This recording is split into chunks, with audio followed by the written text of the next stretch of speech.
We didn't expect this, but farmers are not so happy right now about what's going on. We'll look and say, but wait a minute, they're Americans who are unemployed. Why can't you just hire them? They don't want to come out here and work in this extreme conditions, 100+ degree temperatures, dust, hard work. What if you paid them more? It doesn't matter. I'm gonna say the meanest thing I could possibly say to these Trump voters posting self-pity videos because they're suffering due to his policies. You don't get to complain. You definitely don't get to complain about the lack of leadership or ideas coming from Democrats, because we didn't do this to us. You did this to us. What percentage of your workers are not U.S. born? Probably half. About half? Yeah.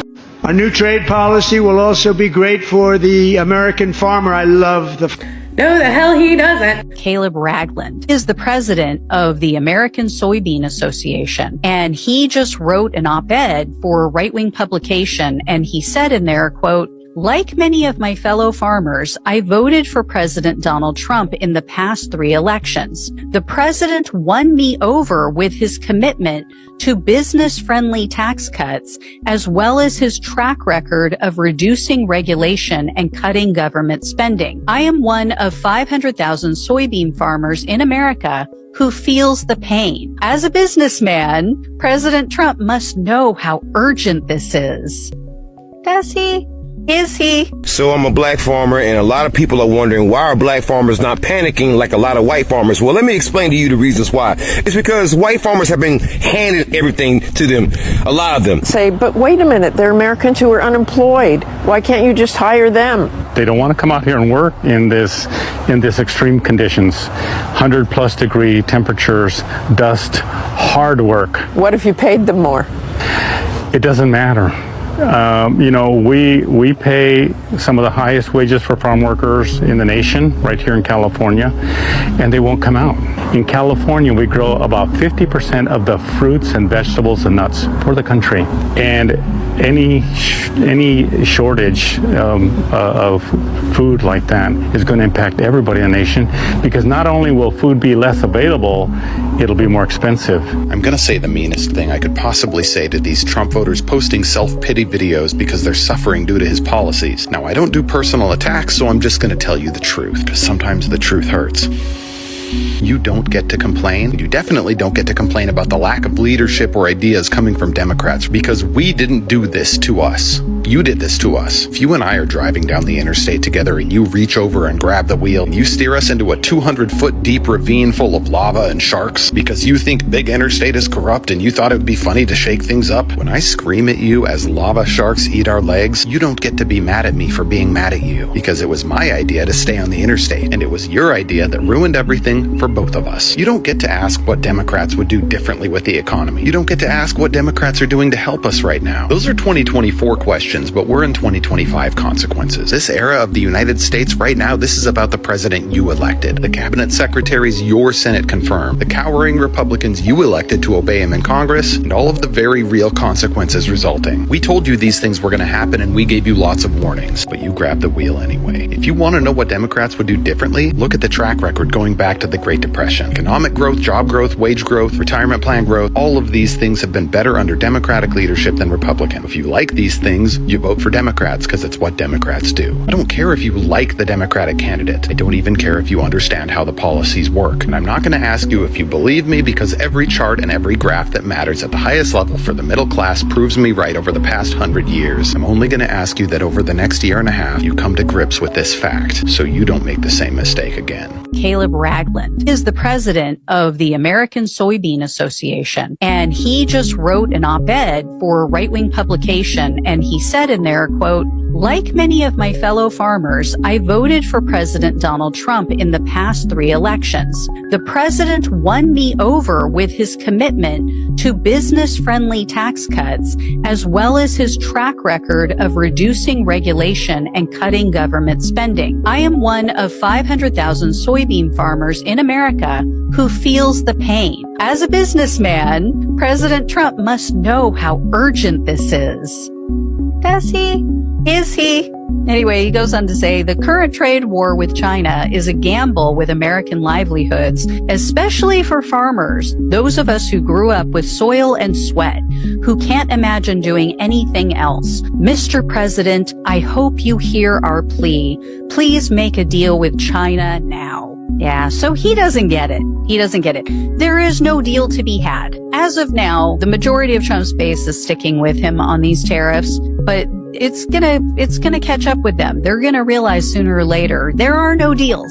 He is not the deal maker. He screwed up. And no, China is not begging and pleading and knocking on our door. So I'm a black farmer, and a lot of people are wondering why are black farmers not panicking like a lot of white farmers? Well, let me explain to you the reasons why. It's because white farmers have been handed everything to them.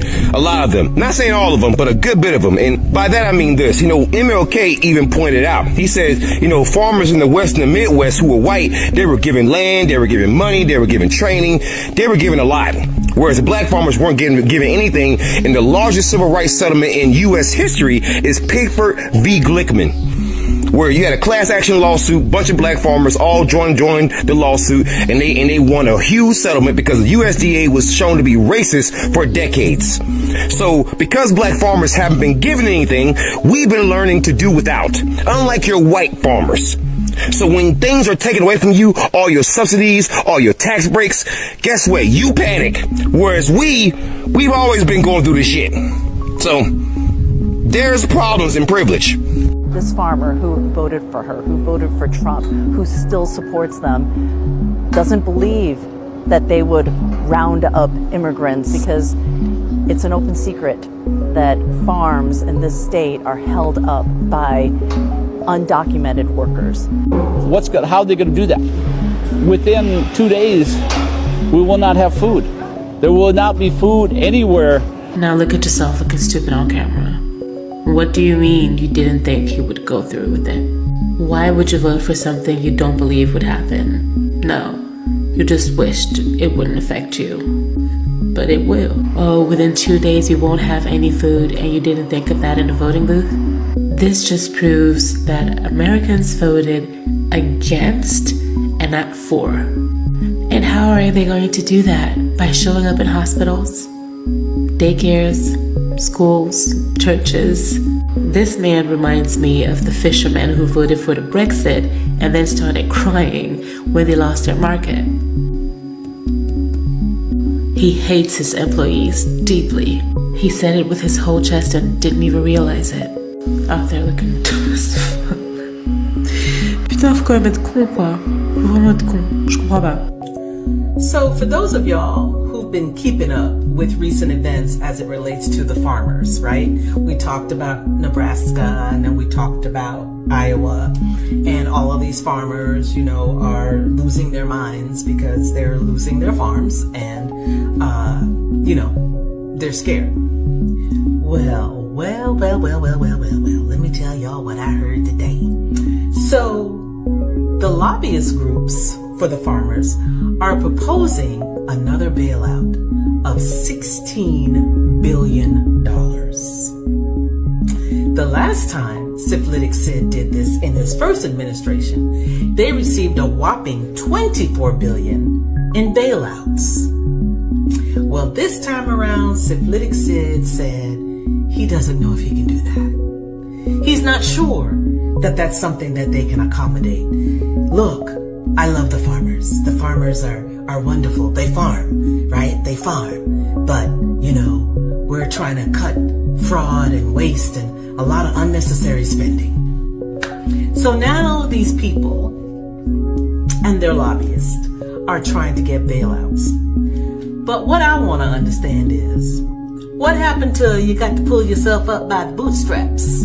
What happened to we voted for him because he's a great businessman? What happened to we're going to put our trust in him because he's going to help us? Help y'all do what exactly? Lose your farms? Yes, that part. Because you know who invests in these companies that buy up bankrupted farms? Your vice president. So, To all you farmers that voted for this, thinking it was going to be like the last time and he was going to give y'all a bailout and y'all would get those subsidies to support yourselves and your farms and your families, it's not coming. Not this time around. It's not coming. You can just forget it. So, I wish you well. I hope it works out for you. Maybe, somebody can whisper in his ear and change his mind. You might want to reach out to Ivanka because she's his favorite and he listens to her, I guess. But they're not really speaking, ever since the insurrection. But I don't know. This is just word on the street. It's just gossip, but you didn't hear it from me. But, good luck. Nah, fuck that. Fuck that. Joe Biden already bailed you guys out the first fucking time because Donald Trump screwed you over his first term in office. You guys seen what the fuck he did to you, and then you voted him back in again, and you think that we're supposed to have some sympathy points, or you going on CNN crying because he's fucking your shit up again?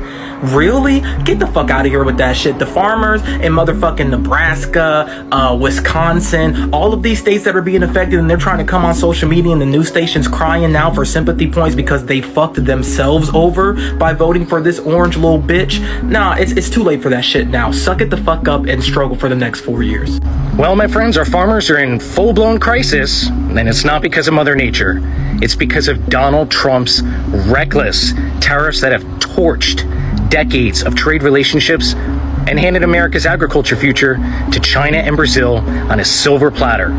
12,000 tons of pork canceled. Soybean exports collapsed, and family farms are now shutting down. And it doesn't stop there. Longshoremen, truckers, warehouse workers, entire communities are being gutted. This didn't have to happen, but Trump wanted a trade war. He wanted headlines, and now our farmers are paying the price while China laughs its way to the Brazilian soybean fields. And to make it worse, farmers who sign contracts with their own government, they're being stiffed, left holding the bag. I think people will look and say, but wait a minute, they're Americans who are unemployed. Why can't you just hire them? They don't want to come out here and work in this extreme conditions. 100+ degree temperatures, dust, hard work. What if you paid them more? It doesn't matter, and they won't come out. Trump kept saying during this campaign that the illegals were here stealing the blacks' jobs. He just kept harping on the black jobs, and everybody was like, what the hell is a black job? Well, this is just my perspective, or it's just my thought. I'm thinking that the Virginians and all the rest of the people who were dependent on illegal immigrants for their labor, they kept hearing Trump saying that the black people jobs were being taken.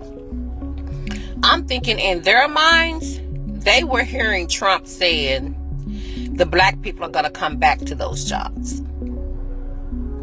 In my mind, I'm thinking they were hearing Trump says the black people are going to replace all those immigrants out in the fields and on the farms and all of that.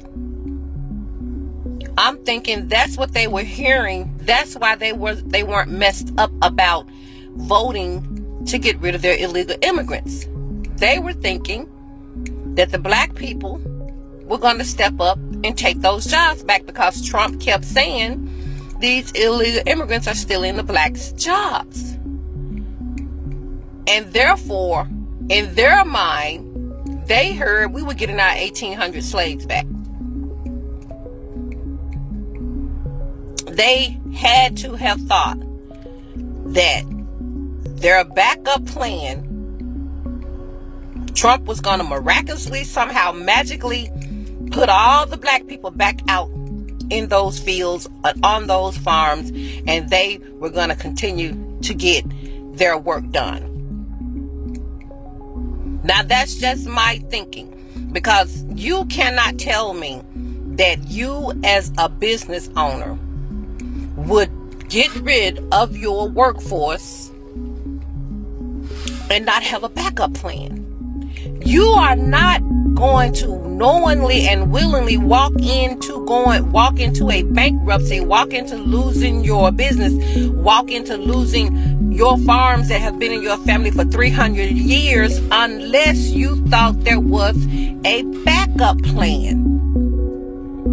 And the backup plan was supposed to be the blacks. That's why y'all ran out there and voted against your best interest, because when you heard Donald Trump said they were stealing the blacks' jobs, y'all in your twisted mind thought that the blacks were going to magically appear back in those positions. The blacks were just going to be coming from everywhere to take on those positions. You had to have thought that. My actions chasing me right now. I don't want no consequence. I don't want no consequences chasing me right now. Have y'all seen that lady from Nebraska? Don't worry, I'm gonna put it down here. She was one of the ones who came out and said, we voted for this and we regret it. She's one of the ones that's actually remorseful, not one of the ones that's coming on here going, yes, I asked for this, but please don't tell me how it's my fault that my consequences are affecting me and not just the people I hate now. I don't want to hear it, okay? Now that we don't care about them. But this one, they're cattle farmers. And I guess Nebraska's on track to go bankrupt in like 2 quarters. Okay? And the most interesting part of the piece that she put up, and I'm not saying this to throw shade, I'm saying it to emphasize what's up, okay? She says, we knew that they were going to be coming for the undocumented, and here, almost everyone's a farmer of some kind, and 70% of our workforce is immigrant labor.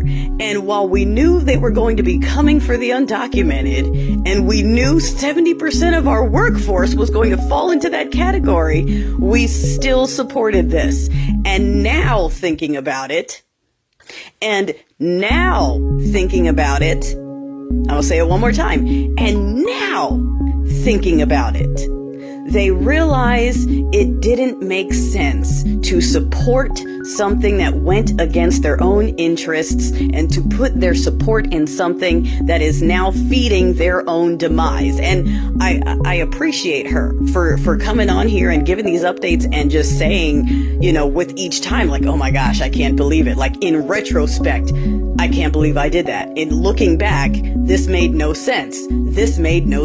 I did it anyway, knowing it didn't make sense. I appreciate her for that. Because we've got too many that are just incapable of doing that.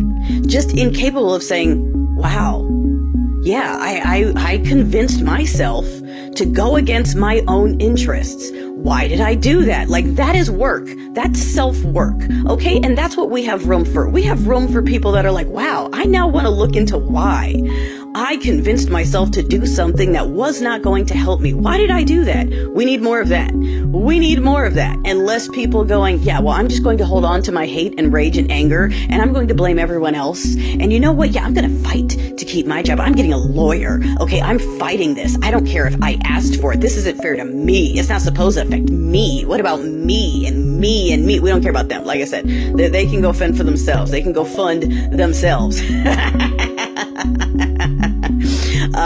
But yeah, it's very interesting. So these states that are already on track to go bankrupt just with the policies themselves, okay? Because she's like, people aren't showing up to work. I mean, whole thing, okay? And then blue states, these cesspool states that are providing all the federal taxes, people who live in states like Oklahoma who can't afford a plane ticket out here for the weekend love to talk about how this place is a cesspool, but they need our money to survive and to support themselves. Yeah, I am all for all of these blue states holding on to their money. I'm not interested in paying this regime. I'm interested in California independence or joining Canada or almost any other country but this one. And I would love to see how states like Nebraska plan on funding themselves when we aren't the ones putting into the pot anymore. We're going to keep our dirty little blue cesspool dollars to ourselves. How about that?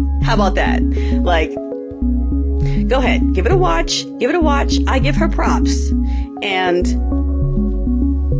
keep it rolling. Because that's an area, that's a state where the administration is trying to tell you that we're traveling out there to their town halls.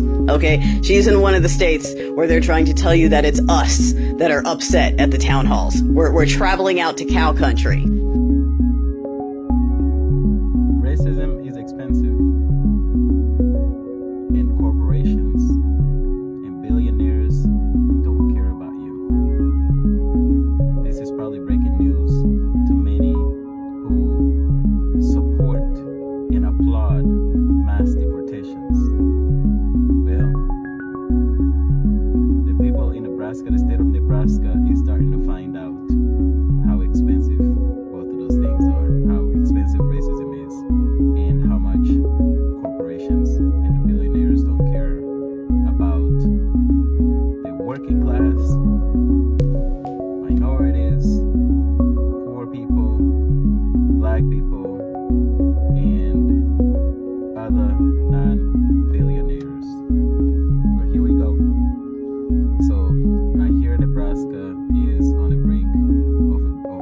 policy. Although it seems that they have found a little band-aid to put on their self-inflicted gashing wound by choosing and supporting mass deportations, which hurts their farms because it takes away the migrant workers who, instead of waiting for ICE agents to go and round them up and jam-pack them into some of those private prisons like Core Civic, and continue to enrich the billionaires while they lose while the farmers lose their workers. The migrants decided to self-deport to places where they can be and be okay, and not be in a community and communities of people who applaud and support mass deportations. So I guess those migrants were taking people's jobs. Where are those people? Come and take the jobs. They're there. The jobs are available. Why are these states? Why is Nebraska potentially going bankrupt? Why are so much of America's farming country going belly up? Yeah, racism is expensive, and like they say, if around, find out. But I hope this is a lesson to everybody that is in support of and applaud mass deportations and mass incarceration. People who, in a haste to get rid of the people they do not like or to hurt people they don't like, end up hurting themselves. With racism and xenophobia and all of these other things that were part of this past election. By the way, I'm not, although MAGA is super excited about these mass deportations, the corporate Democrats weren't too far away from them either. They were busy chasing MAGA to the right, especially on the issue of immigration. So I'm not gonna act like I didn't see it, or that it didn't happen, or that the Democratic Party wasn't campaigning on potentially doing harm to migrants and immigrants either. And at the end of the day, there was also another choice other than the corporate Democrats or MAGA face, and there was the Green Party. At this time, let me just ask attention to it. Nebraska, but if you look at everybody platform, because I know recognize everybody in America is going to be affected by farming issues. However, everybody that supports all of this bigotry, all of the mass deportations, mass incarceration, racism, racist policies, and all of that, and who are being affected now, let me just ask you to pull yourselves up by your bootstraps. You know what it takes to run your farms. You know how many people it takes to run your farms. There is no way you got rid of all of those people and did not expect to have somebody to come in and pick up the slack. Y'all thought y'all were getting slaves back. You had to have thought that. You had to have thought black people were going to be the ones replacing the immigrants, and you would not miss a beat. But when those immigrants fled and those fields became empty and those farms became deserted, then y'all want to run around crying, does anybody care about Nebraska? Does anybody care about Nebraska? No. Let's go back. What was your thought process as to when the immigrants go, when they deport them, what was your thought process on who was going to come in and pick up that slack? Because 60% of y'all went out there and voted for Trump. So what was that 60% thinking? What was your plan B? For when the immigrants are gone, who was going to come in, step in, and pick up that workload and get your bottom and keep your bottom line moving? What was that thought process? Who were the replacements for the illegal immigrants that you guys went and voted against? Who were the replacements? You guys thought it was going to be black people. Y'all thought Donald Trump was going to magically make black people appear in y'all farms and on y'all fields to get their work done. Why? I have no idea. Other than he kept saying that they were taking the black jobs. Y'all thought that just because he said that, black people were going to be running down there to them fields? It's absolutely bizarre. You can't convince me y'all put everything, your whole life, y'all whole livelihood, generations of farms being in y'all family. You can't tell me you put that up at risk and did not have a backup plan. You can't tell me y'all purposely destroyed y'all lives and y'all farms without having a backup plan to replace the illegals. It's just not making sense. But racism never has made sense. Guys, these are some really eye-opening times we're dealing with. And another thing I want to touch on before I leave today. President Musk is really working hard to get up under the black people's skin. He's trying to find a button to push to make us hit them streets. Now he wants the government to stop funding, to stop the lease for the Obama Library. And he also wants the United States government to sell our National Black Museum, one of our National Black Museums. I think it was the Montgomery Boys bus, something to do with that. I think that's what it was. So do you see what they're doing? When the threat to pardon Derek Chauvin did nothing, now they're going for other intricacies that they know black people hold near and dear, which is telling us they are going to keep nitpicking until they can think they can get us out there.